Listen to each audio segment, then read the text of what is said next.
배상익의 시사톡톡. 안녕하십니까. 일간투데이의 배상익 기자입니다. 오늘은 개천에서 용난다 흑수저는 이라는 제목의 저의 칼럼을 소개하고자 합니다. 올 초 문재인 대통령은 신년 기자회견에서 경제 정책을 설명하면서 함께 잘 사는 경제를 통해 미래의 희망을 만들어 개천에서 용이 나오는 사회를 만들자고 말했습니다. 예나 지금이나 개천에서 용이 나는 것은 매우 어렵고 드문 일인데 작금의 우리 현실에서 개천에서 용난다는 말이 무색해진 지 오래됐습니다. 과거 신분제도가 엄격했던 조선 후기까지만 해도 아무리 똑똑하고 재능이 있어도 신분이 미천해서 제대로 된 교육을 받지 못해 자기 분수대로 살아야 했던 비운의 인물들은 많았습니다. 그 뒤 산업화 과정에서 차차 신분의 경계가 사라졌고 사람들이 교육의 힘을 깨닫게 되면서 소위 없는 집 부모들이 자신을 희생하면서도 자식들을 교육시키게 된 덕분에 개천 출신 용들의 수가 늘어나게 됐지만 우리 현실은 개천에서 용나기 어렵게 변하고 있습니다. 최근에는 개천에서 용난다는 속담을 전후 세대 모두가 어려웠던 시절, 농촌에서 상경에 공장 일이나 아르바이트를 하면서 독학으로 공부한 사람들, 다시 말하면 주경야독으로 서울대에 들어가거나 사법고시를 합격하는 것을 뜻했습니다.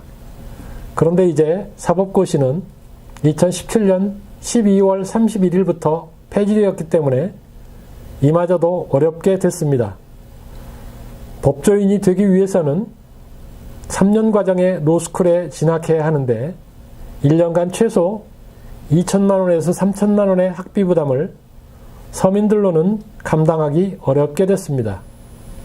이 외에도 소위 스펙 경쟁 시대가 되면서 흑수저는 그저 공부만 잘한다고 대학을 갈 수 있는 것도 아니게 됐습니다.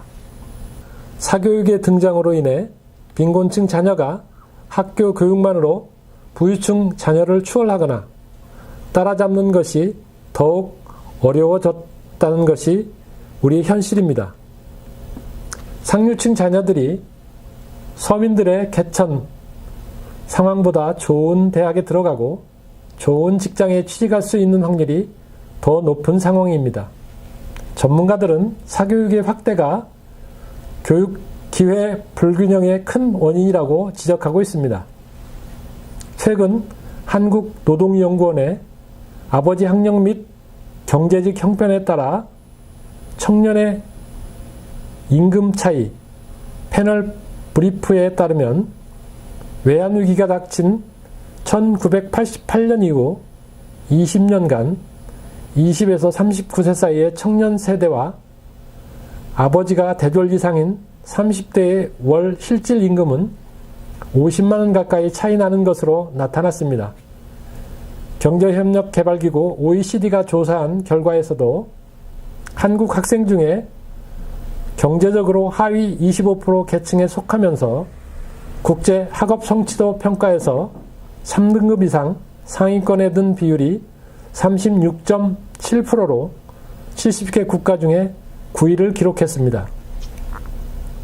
가정 형편이 어려운 이른바 흑수저 학생이 공부를 잘해서 경제적으로 성공할 가능성이 그만큼 줄어들었다는 뜻으로 이는 아버지 세대의 학력 및 경제적 형편이 자식 세대의 임금 차이로 대물림된다는 것을 말합니다.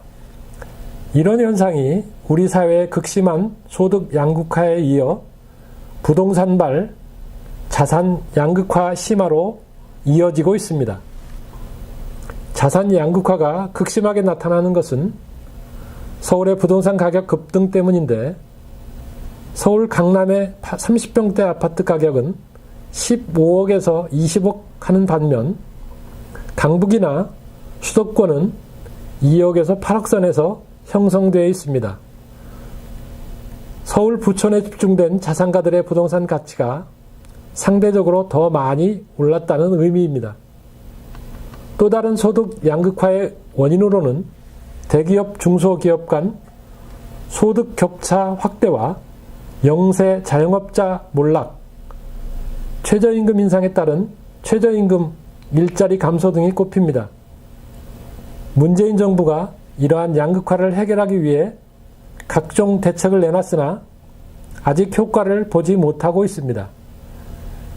최저임금 인상을 중심으로 한 소득 주도 성장 정책, 세제와 대출 규제를 중심으로 한 각종 부동산 대책 등을 실제 효과를 나타내지 못하고 있습니다.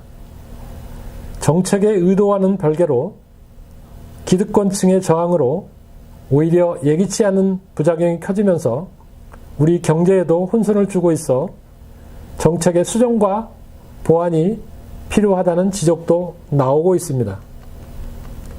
원론적으로 분배론이나 성장론을 논하자는 것이 아니고요.